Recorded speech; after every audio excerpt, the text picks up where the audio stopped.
안녕하십니까? 안녕하세요. 오늘 말씀 위해서 잠깐 함께 기도하겠습니다.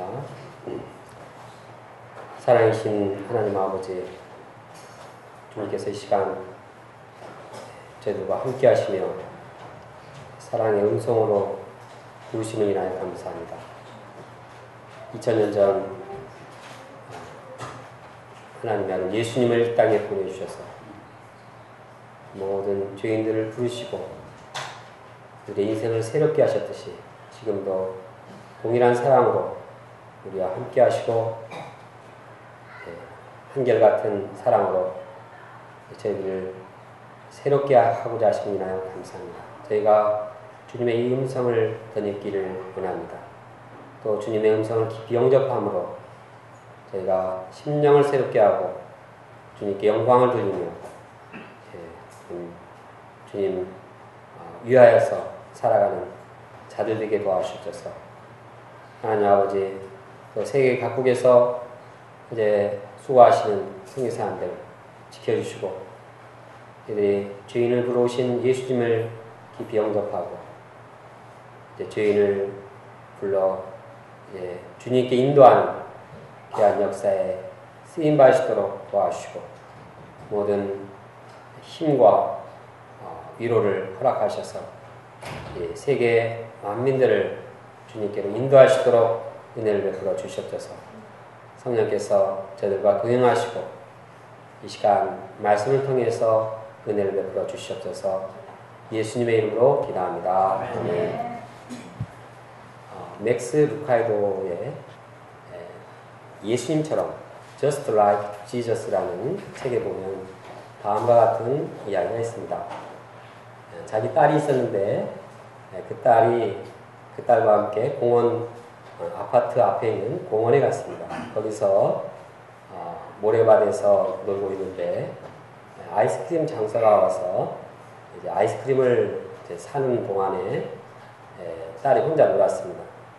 아이스크림을 사서 이렇게 뒤를 돌아보니까 딸아이가 걸음마쟁인데 입에다가 흙모래를 잔뜩 집어넣습니다. 아주 더럽게 되고 침이랑 합쳐서 이렇게 지저분하게 되었습니다.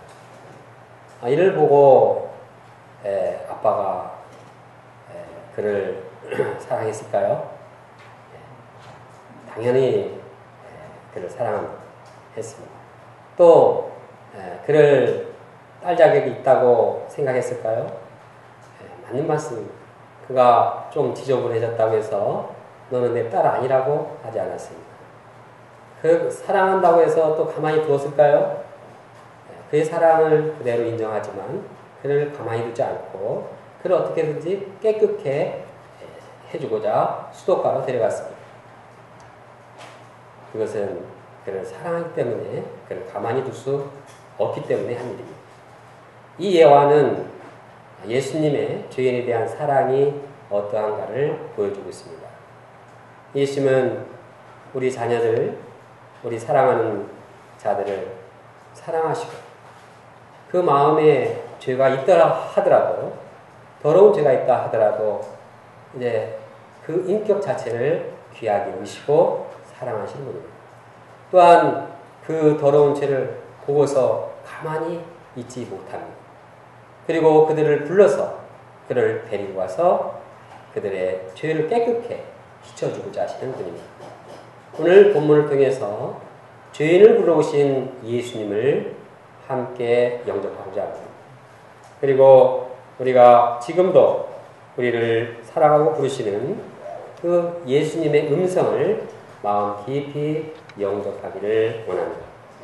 첫째, 예수님께서는 죄인을 부르러 오셨습니다. 예수님께서는 중풍병자를 고치신 후에 거기를 떠나셨습니다. 예수님은 지나가시다가 세관에 들리게 되었는데 세관에 앉은 마태라는 사람을 보았습니다. 마태는 세리였습니다. 세리는 당시 악명 높은 그러한 죄인이었습니다. 그는 동족에게 과도한 세금을 부과해서 거둬들였습니다. 그래서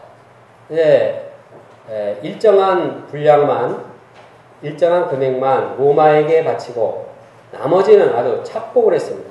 그래서 부자가 되었습니다. 사람들은 그를 볼 때 굉장히 분노했습니다. 왜냐하면 이제 자기같이 가난한 사람들 다 뜯어다가 이제 자기가 이 부를 축적하고 부자로 살았기 때문입니다. 그는 유대인들에게 있어서 세리는 탐욕으로 가득 찬 기생충에 불과했습니다. 그 당시에 창녀를 통해 탄생한 이러한 사생아보다도 더 못한 죄인으로 분류했습니다. 세리는 부정한 이방인들과 접촉하기 때문에 아주 친척들은 그를 가문의 수치로 여겼습니다. 사람들은 그를 만나는 것조차 싫어했습니다. 그를 보면 아주 부정탄다고 생각했습니다. 아무도 그에게 소망을 두지 않았습니다. 그러나 예수님께서 이러한 그를 보셨습니다. 그에게 다가오셔서 이제 그를 사랑으로 보셨습니다. 예수님의 시각은 사람들의 시각과는 달랐습니다. 사람들은 그를 정죄의 눈으로 봤지만 예수님은 그를 긍휼의 눈으로 보셨습니다. 사람들은 그를 구제불능의 사람으로 보았지만 예수님은 그를 얼마든지 변화될 그러한 가능성의 사람으로 보셨습니다. 예수님은 그에게 다가가서 명령하셨습니다. 나를 따르라. 예수님은 그의 방향, 그의 삶의 방향을 예수님께 두도록 했습니다. 이 말씀은 이제까지 자기를 중심한 이기적이고 탐욕적인 삶에서 이제 예수님께 소망을 두고 예수님을 따르라는 말씀입니다. 예수님은 그가 제자가 되도록 도우셨습니다. 그러면 그가 예수님을 따라 사는 것이 왜 그처럼 중요한 일입니까? 예수님을 따를 때 그는 인생에 참 만족을 얻기 때문입니다. 예수님을 따를 때 그 마음에 예수님께서 주시는 영적인 생명력을 얻게 되고 평안을 얻게 됩니다. 예수님을 쫓을 때 그 내면에 사랑이 무엇인가를 깨닫게 됩니다. 과거 그는 돈을 쫓고 자기 이기심을 쫓아서 살았지만 그 내면은 비참했습니다. 그는 돈을 따라 살고 돈을 많이 축적하면 행복할 줄 알았습니다. 돈 있는 곳에 행복이 있을 것으로 기대했습니다. 그래서 수단 방법을 가리지 않고 열심히 돈을 모았습니다. 그는 돈이 많아졌고 이제 있을 만큼 있었지만 마음에는 행복이 없었습니다. 무엇보다도 사람들로부터 따돌림 받았고 그로 인해서 고독과 소외감에 짓눌렸습니다. 소외감은 그를 미치도록 괴롭게 했습니다. 돈으로 채울 수 없는 내면의 공허감과 허무함을 물리칠 수가 없었습니다. 본문에는 그가 앉아있다고 말씀하고 있습니다. 이를 어원적인 뜻을 보면 아주 절망적으로 주저앉은 상태를 말하고 있습니다. 그의 마음속에는 이것이 아닌데 돈을 벌으면 행복할 줄 알았지만 이것은 아닌데 하고 허탈감과 절망으로 이제 주저앉아 있었습니다. 그러나 이러한 그가 예수님을 쫓을 때 예수님께서 주시는 행복을 누리게 됩니다. 그러므로 나를 쫓으라는 이 말씀은 그의 인생을 반전시키는 전환점이 되었습니다. 예수님의 음성을 들은 마태의 반응은 어땠습니까? 그는 예수님을 쫓았습니다. 그는 이제 생활의 패러다임을 바꿨습니다.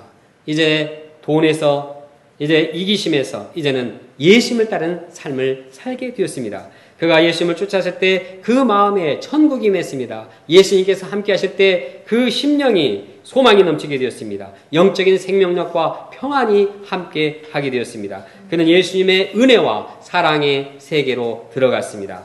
그는 잃었던 생명을 되찾은 기쁨으로 충만했습니다. 이 기쁨을 혼자만 누릴 수 없었습니다. 그래서 10절에 보면 많은 죄인들, 세리들 함께 이 즐거움에 함께하기 위해서 파티를 준비했습니다. 그는 이들을 초청했습니다. 마태의 집에는 죄인이 회개하고 함께 잔치를 누리는 행복한 모습이 나오고 있습니다. 마태는 그동안 축적해놓은 물질을 이 파티에 완전히 부었습니다. 그런데 재정이 마이너스가 돼도 이렇게 행복할 수가 없었습니다. 오히려 베푸는 그 마음에 이 행복이 더 넘치게 되었습니다. 그러나 바리새인들은 죄인과 식사하는 예수님을 이해하지 못했습니다.